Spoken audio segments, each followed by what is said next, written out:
let's go!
So, tignan niyo po yung aming suman. Ang laki.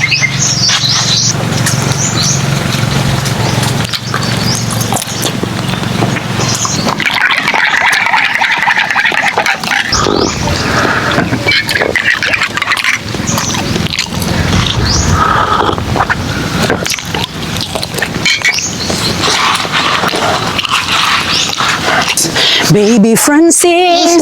Hi mga kalab! Ako po pala si Ulysses, ang bait ni Teatro Diliga. Ako Francis, ang guwapo pero di uso. And we are the Family Love Team. At kung bago ka pa lang sa aming channel, don't forget to subscribe. So, andito na naman po tayo sa aming fish pan. So, di muna kami nag-fish pan po serye kasi wala pa din naman kami nilagay dito na tilapia at di pa pwedeng maglagay dahil medyo maalat pa po ang tubig sa ilog, sa sapa, sa river, sa dagat. Yes. So, July kami pohon maglalagay na kami July dito. Hindi na natin kailangan mag-anubi kung July nga ba talaga. Pero, ayan, titingnan lang po natin mga kalab kay tubig ang agdun, di ba? Yes. At ngayon po mga kalab, dahil meron pang nag-request po na magluluto daw kami doon ng gulay na niyog. So, eto po yung nag-request. Ayan, maraming salamat. At baka meron din po kayong gustong gawin po dito sa aming fish pond or kahit hindi man lang sa fish pond mga kalab para meron kaming mai-content. Ayan. So, ang gagawin natin for today's video ay kukuha tayo ng niyog. Para Gugulayin natin at saka kukuha din tayo ng dahon ng sili doon. Doon nyo natin makikita nyo kung ano yung mga ingredients natin ilalagay at saka kukuha din tayo ng basta doon. Tara. So, let's go! Tara. So ngayon mga kalabay, kukuha na tayo ng niyog para gugulayin natin. So, ayun po yung aming fish pan. So, andito pala tayo sa, ayan, fish pan po ni Ate Geraldine. Ito yung kanyang fish pan mga kalab na on process na. Ayan, tinatrabaho niya na po. Tapos, nagpadayek po doon si ate. So, ayan, nandito kami sa area po ni Ate Geraldine dahil kukuha kami ng niyog.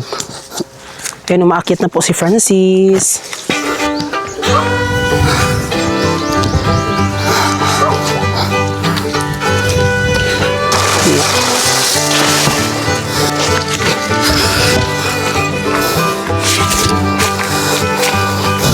Punto kayo.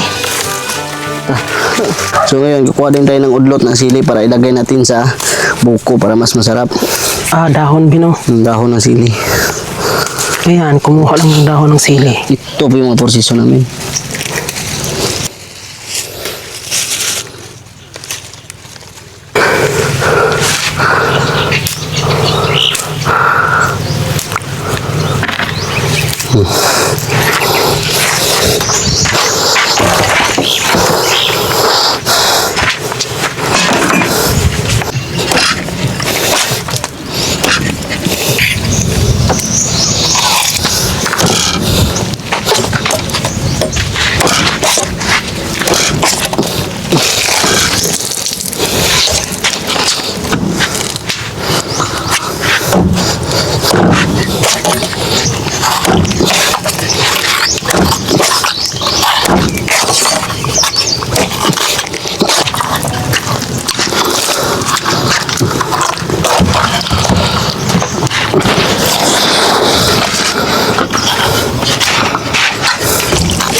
Gaya mo ban, bay?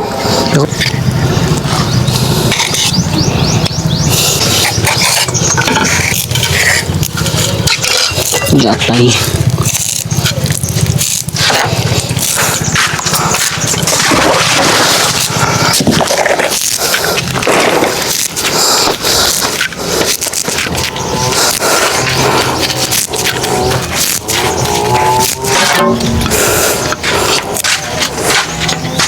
Ito ka, bay. Bruh.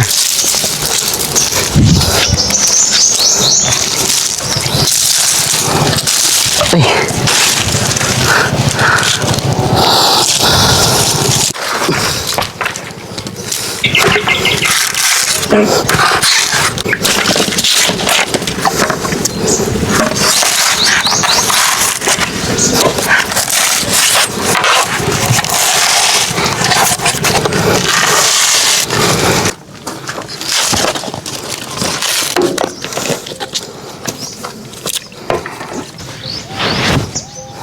Nagbaon pala kami mga kalab, no? So may timing din mga kalab kasi ano, nagbili kami naghapon ng isda at saka nagdala din kami dito sa fish pan at saka isubak lang natin to yung isda na nadala natin para mas masarap ihalo sa buko.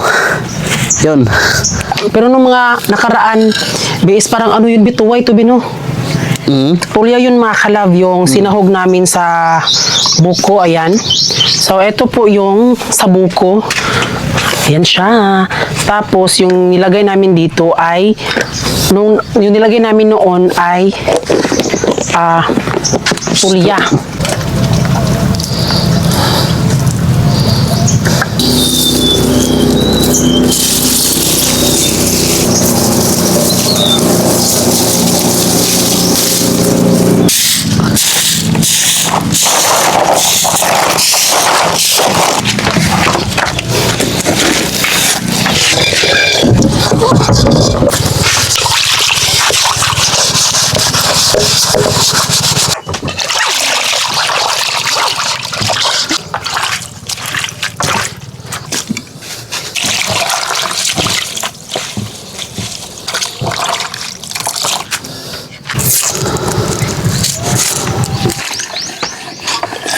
Yun.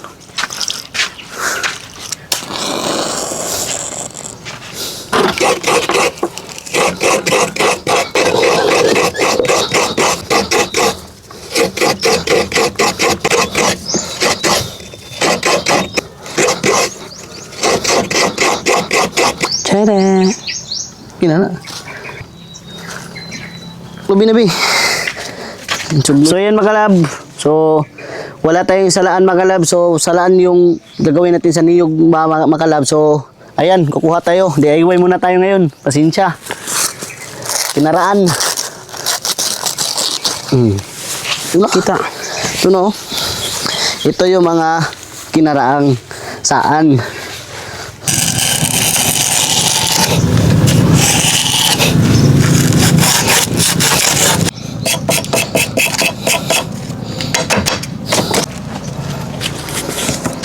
So ngayon ay titimplahan natin yung ating mga ginulay.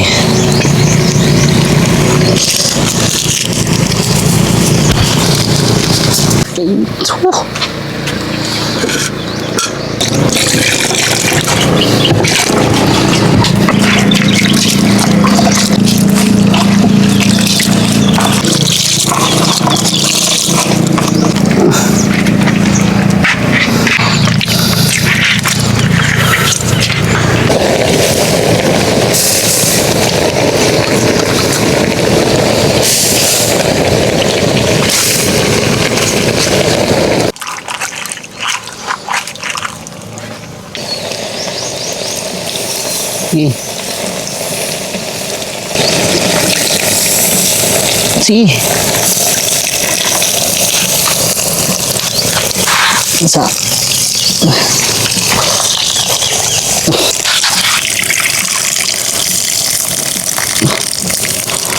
So, eto po siya mga kalab.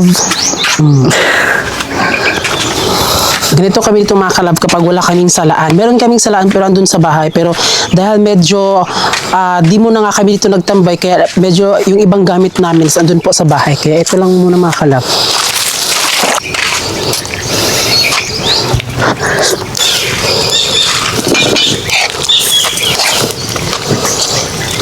At eto na nga mga kalove. So, eto na po yung nag-request po na lutuin po namin ng, magluto kami ng niyog. Pero yung sahog lang nito mga kalove is, hindi siya tulya. Kasi diba nung last year is, medyo yung sahog namin dito is tulya. Pero ito mga kalove is isda. Sarap talaga mga kalove, promise.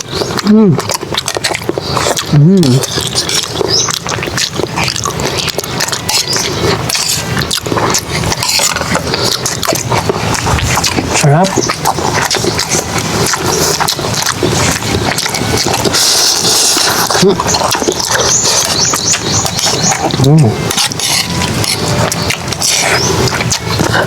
Sarap ito mga kalab. Ang soo.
So, kung napansin nyo po kanina mga kalab na doon kami sa baba nagluto, instead na meron man po kami ditong abuhan kung tinatawag dito sa amin sa Bisaya pa. So, ano mga kalab, sa abuhan, tawag, di ba kasi kung sa Tagalog, kusina. Kasi pag sinasabi kasing kusina is sa ano na yan, sa hugasan, sa lutuan, basta sa may lamesa, ganoon, di ba, kusina yun. Pero dito sa amin mga kalab, barilutuan, abuhan. So ano dyan sa inyo mga kalab, no? So ito po ay medyo nasira po siya dahil nung pagkatapos po ng harvest ay medyo madalas na lang kami pumupunta dito sa fish pond. At eto, pag binabalikan namin dito mga kalab, yung mga aso namin is dito sila natutulog kasi nagaganahan sila kasi medyo mainit kasi pag dito sa abuhan mga kalab. Tapos sobrang taas na po ng aming mga kalab, pero alam niyo naman kapag aso, di ba, malakas din po yung tumalon, kaya tumatalon sila dito mga kalab. Meron kasing lamisa dito nung mga nakaraan pero nawala na siya mga kalab.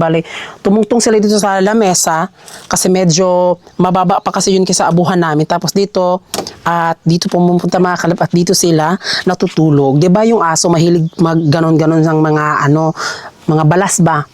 So dito sila mga kalab hanggang sa sigong hukay-hukay nila ay ayon medyo napunta na talaga sa mas ilalim, kaya ayun medyo po yung mga buhangin napunta sa ibaba, kaya ayun medyo parang may nagkaroon na siya ng butas, kaya di na namin siya nirepair mga kalab kasi wala pa din naman kami dito mga kalab, madalas lang po kami nagapunta dito, kaya yun ginawa na lang namin siya natambakan ng mga sa limango. Pero sa din mga kalab, babalik din tayo dito sa fish pond kapag meron na kaming fish pond, nilalagay po dito na tilapia, kasi ngayon mga kalab ay mga lang muna, mga alimango, mga similya ba yung mga nilagay. Hindi man gaano karami po na mga alimango, pero at least meron kami na ilalagay. So, ayun mga kalab, ngayon po ay hindi pa po tapos ang vlog na ito, pero magsha-shoutout po ako dahil sobrang marami talaga akong hindi po na shoutout, kaya pasensya. Kaya ngayon, shoutout ko lang muna si Kelly, ayan, number 1 talaga yan, si Kelly. Tapos si Darrell Deligos, si Winter Place, si Jens Tagsip, si Christian Soriano, May Camille Palma, Tole Pararugal, Valerie, Trescia May Anon Castro, Sheila Marie Dacalios, John Mark Diala, Lovely Clave, sakto ba? Vance Edward Vance, Pion SB122715, Barakurako F132, Marie Taamar, Man K Vlog, Jelaisa Avedra, Ella Cooking Vlogs, Sharon Pausang, Arlene Johnston 17, Kevin Francia 79, Maria Isabella, K.A. Johnson 213, Philip Escudero 8138, Shane Kabigting, Marimar 8901, Michael Bernabe, Mami Joel's Channel, Sarina General, Kelly, lahat po yung mas marami nito makalab. Kaya maraming salamat, Kelly. Tapos kay Khalil Tanala, Ana May Tagalog, Corona Sun 63, Jeffrey Ramos 60 sec facts you need to know. Grabe, parang ang hirap namang pong replyan ng mga ganito, no? Kasi sobrang ano talaga ba. Ayun, so siguro parang yun lang po sa video po nito. Kaya kayo, if gusto nyo pong mga kalab, pa-shout out, pwede din po, i-ano nyo po yung ano doon, yung pangalan nyo, pwede nyo i-comment. Shout out din po kay Kevin Francia. Ayan. Oh. Alam niyo ba mga kalab, yung mga comment niyo po is laking tulong po yan sa amin.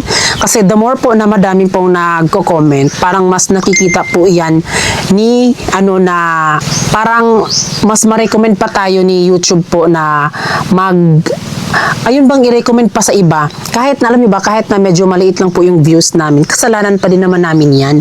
Kasi medyo parang umabot siya ng 1 month, parang iniwan namin yung YouTube. Kasi nga 'di ba gawa nga ng yung laki ng bawas ng tax namin. So di namin na sisi yung sarili namin. 'Di ba? So syempre, yun, medyo iniwan namin siya, lumiit yung views, pero okay lang siya mga kalab. Pero at least sa mga umaabot siya ng mga 3 to 5, 6,000 po na views, okay na po yun mga kalab. Hindi mo siya gaano kalakihan po yung yung ma-income namin dito. Pero okay na yun mga kalab na in 1 month, at least nagkakaroon kami ng unting sahod, nakakatulong na po yun. Kaya sa mga comment nyo dyan, if mayroon kayong gustong tanungin or i-comment nyo na dyan, kasi the more na madaming likes po and share, then syempre yung comment po, basta related lang po siya dito sa mga video na pinapanood nyo, ay ayan, bongga na po yan. At minsan po, nagre-reply po ako, hindi lang siya as a comment, kundi i-voice message yung tawag yan, basta voice comment at ganon siya.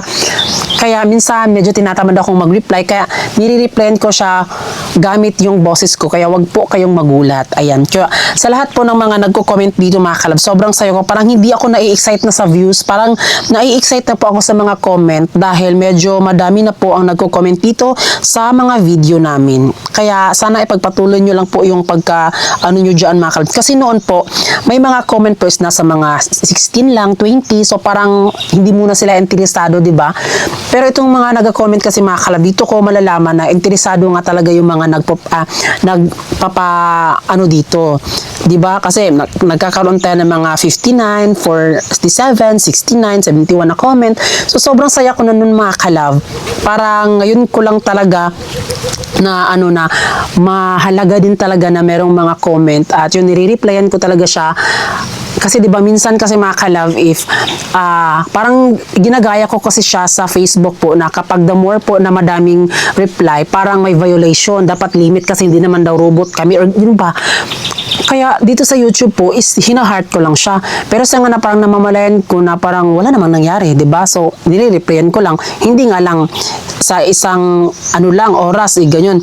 Minsan pinaabot ko ng ilang oras tapos reply na naman. Kaya maraming salamat po. At alam niyo po mga kalab, kaya po kami nag-video dito mga kalab. Yung gamit po namin is itong Sony ZV-10 po at ito po yung 16 Pro Max namin. So pinakita ko po sa inyo kung ano po ang quality po ng aming Sony ZV-10 po dahil itong aming Sony po, yung camera namin na ginagamit po medyo di na namin siya masyadong ginagamit. Medyo nahihirapan ako mga kalab na gamitin siya dito sa fish pond. Ito talaga is pang music video lang namin or kahit sit down lang na vlog, pero ito mga kalab like ganun, di ba? Pag pumupunta kami doon kahit sa paglalakad namin di na namin pinakita. Kaya eto mga kalab, syempre nahirapan ako lalo na sa pangmadali ang mga vlog namin, medyo mahirap siya. So kakabalik lang po namin mag-vlog dito dahil medyo na-stuck talaga siya at dahil meron tayong 16 Pro Max po, eto po yung ginagamit namin kaya medyo minsan malinaw po siya mga kalab. Tapos comment kayo mga kalab kung ano yung mga next po na i-upload po namin dahil i-flex din po namin ng inyong mga comment dito sa screen.